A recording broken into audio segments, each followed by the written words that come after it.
It's Sunday, October 18th, 2020. I'm going to take a second to explain what's going on in California because the media is not covering it. None of the mass media have covered the story outside of Fox. They've buried the story. Why?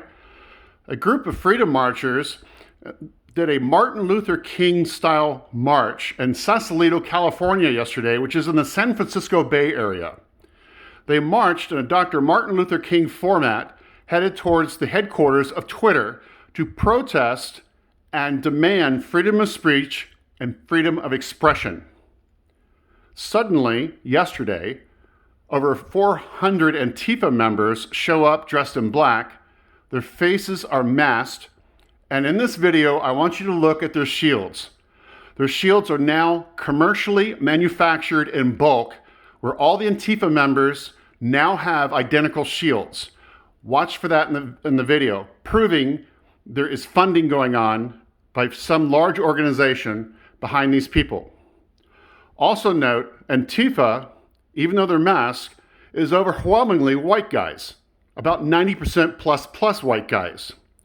The freedom marchers doing the Dr. Martin Luther King march format, the leader is an African American conservative.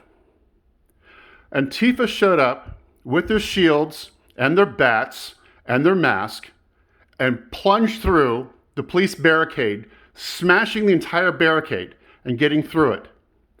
Police officers were attacked and beat up. 3 police officers were sent to the hospital. Then the freedom marchers were beat up, and the leader, an African American leader, saying he wants freedom of expression and freedom of speech as allotted as a civil right under the United States Constitution, was not only beat up, his 2 front teeth were knocked out. The communist governments in the California area did 0. No one got arrested. No charges filed or accepted to be filed. 0. Twitter succeeded in not having the freedom marchers show up on their doorstep. Now, I've studied history for 35 years, guys. I'm going to add this.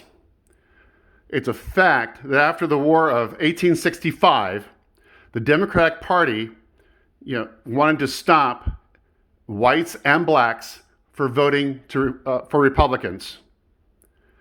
Members of the Democratic Party factually founded the KKK out of the state of Tennessee. Fact. Not a single Democrat in all of Congress voted or supported, they did not vote for the Civil Rights Acts of 1865, 1866, 1867, 1868, 1869, 1870, and so on. Not a single vote from a single Democrat. While in the 1800s and 1900s, Democrats were dressed up, masked, so you couldn't see their face, beating up, burning houses down, and murdering anyone who did not vote for the Democratic Party. They did this through the KKK as well as other groups.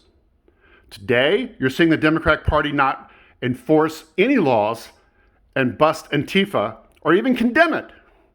You've got overwhelmingly whites with their face mask beating people up that want freedom of speech and freedom of expression in our country.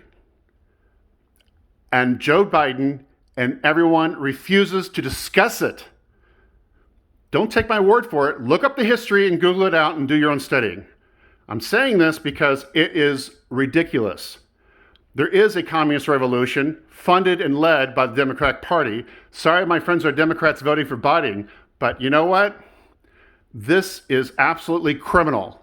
And shame on those who will not condemn freedom marchers being beat up and police officers being sent to the hospital because the Democrats want to win an election. This is 1900s all over again. It is. Compare the history. Now watch this video and see what I'm talking about.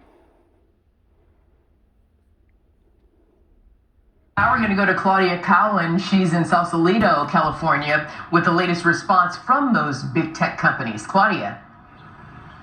Well, Arthel, as you might imagine, the big tech companies here in California are unapologetic, saying it's their company. They can make their own rules, and especially when it comes to what their own employees are posting on social media. Well, Twitter, for one, says employees can post what they want, and if the message is anti-Trump, so be it.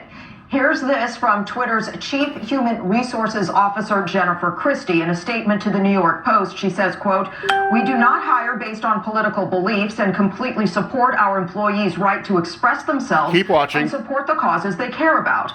Our employees are professionals and we require them to bring objectivity to their work regardless of their personal views." This is Twitter. This, despite some tweets that cross a line. The New York Post called out Twitter's head of site integrity, who called the president a racist tangerine and an actual Nazi. Over at Facebook, the official response has been to flag posts, including the president's, that in the company's view are misleading. Just last week, Facebook removed a post from the president that compared coronavirus to the flu, and as we've just heard, is reducing the redistribution of the New York Post's reporting on Hunter Biden. And as we just heard as well, Twitter has also blocked that reporting.